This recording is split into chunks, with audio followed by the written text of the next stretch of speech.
when it comes to directing this whole play? Is there any challenges that you went through? Not with the story. Yeah. In terms of the biggest challenge, and this is a really boring answer, I'm sorry for this, but is the set. The set is really massive. It's like 8 meters by 7 meters, and the whole thing is on a revolve. So basically, the whole thing turns round on the so the set that we have, the whole set turns round on the stage. Yeah. And that apparently that's never been done at the National Theatre before. So So that was not. I know this is not the answer that you wanted, but it's okay. That was really the biggest headache that we've had, getting the set to work properly. So if Bill had watched this play, what do you think his feedback would have been? Wow. Stuart. I think as long as we are true and authentic, then hopefully he would have been happy with that. Yeah. Yeah. And I'm coming to, because I'm not Kenyan, I'm not coming to this with any agenda at all. I'm just doing this because it's a good play. So I don't feel torn either way. Whatever is in that play, to me, as long as we do it authentically and truthfully, that's the most important thing. Yeah. And we wouldn't choose a play with a massive agenda. I don't think. No, we've never done that. It's for the art. It's the not time. For any other reason. It's just for the art. Yeah, that's interesting. What are some of the concerns that some of the people who you've worked with have raised, for example? About this play? Yeah. None really. Do you care about reviews then? Or as a director? No, but obviously I do care about reviews, but most of the reviews we have are pretty favourable. Yeah, so we haven't had any reviews where somebody's come and seen one of our plays and said, "Oh, it's dreadful." Yeah. But we're very aware that we put such a lot of time and effort into all of our plays to make sure they are as good as they can possibly be. And it's Was it easy finding the right characters to play some of these roles?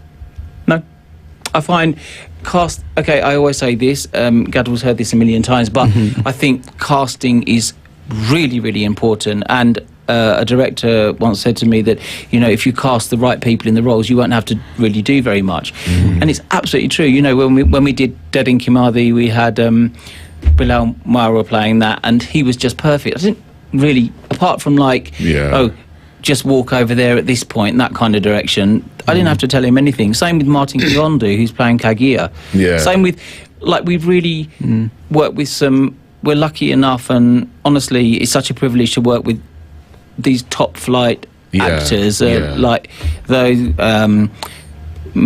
Wakiom Zeng is another one that has been another actor that's been in a lot of our plays. That's interesting. So where do you foresee this whole theatre space, and how do you see it playing out, say, in the next 5 years? Because you told me the play for Dead and Kimathi, you sold about 4,500 tickets. Very impressive. So do you think Kenyans they're becoming more interested in stage plays, theatres? I really do. And there are some really, really top-notch producers out there at the moment. Like the one that springs to mind is Too Early for Birds. They did a play based on Tom and Boyer that sold thousands of tickets as well at Jane Barvan. They've done it a couple of times. There are some really, really good practitioners out there. So I think we're in a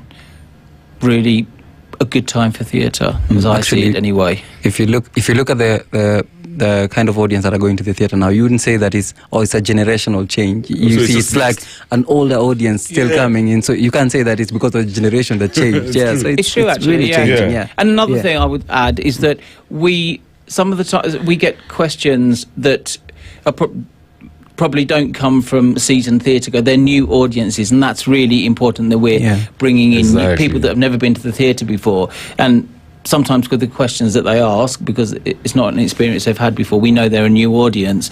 So that's a real buzz that we're bringing new people into the theatre. That's lovely. Yeah, it's true. Gadwell, do you think Kenyans have failed Kaggia simply because we've forgotten some of the sacrifices that he made and some of the things that he stood for. Do you think we failed men like Kaggia, Dedan Kimathi, people we regard to be heroes? Yeah. Do you think we failed them 60 years on? I would say probably if the leadership was in the position to change that, but they didn't. For the people, it depends on what we were fed. Yeah. Like me being in high school, I just knew Bildad Kaggia's Kapenguria 6. I wish I knew all this information that I know now. Then probably I would have done something, or maybe would have done plays or done Kaggia as a theatre play, then to show the world what our heroes did for us. But I feel like the people who are in that position to help us change that notion didn't do anything for us. It's true. Yeah. And you guys are actually adding so much value by directing such plays. And also shout outs to John C.B. Okuma, man. You know what I mean? For documenting a story like this. Now, you know what? One thing about this show, After Hours, is that I allow my guests to speculate and imagine worlds. You know, the story for Bildad Kaggia and the Kapenguria 6. We all know that they worked at the quarry when they were, of course, in prison. And then Jomo Kenyatta was mostly in the kitchen. He was a cook. But at some point, he complained due to the heat. I know where this is going. Yeah, right? He complained a lot and he said the heat was just too much.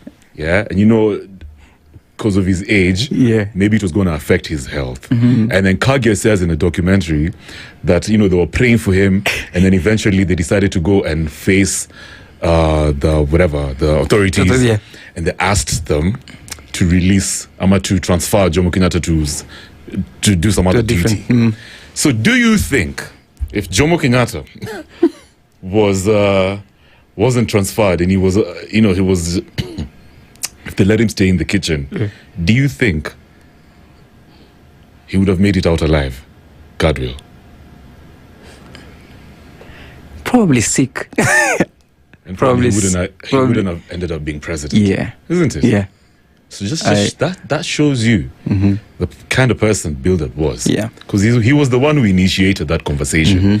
He said, Mzee is suffering in the kitchen. Yeah, he's cooking vizuri, but he's going to collapse in there. Yeah. Right? Yeah. So it's the little things, we just don't know the day-to-day life that they led over there at the quarry and in the prison. But it's the little sacrifices that he made. I wish we had those details. Yeah. Right? Yeah. So, keep on speculating. Yeah, I can't wait to watch this story. Do you want to give any tickets away? I think we should. I think we should. But before that, I want to play the trailer. Okay. Yeah, of Kaggia's story. And remember, guys, you can actually call us on 0719 012 600 if you have any questions. Stuart Nash is here. He's the director of this amazing play, Kaggia, the Kenya that could have been. So have a listen to this. And then we'll tell you how you can grab the tickets and when the play will actually air. All right, there you go. Tony Kazi. Spice FM. Get your gig on. Are you? See the extraordinary life of Bildad Kaggia of the Kapenguria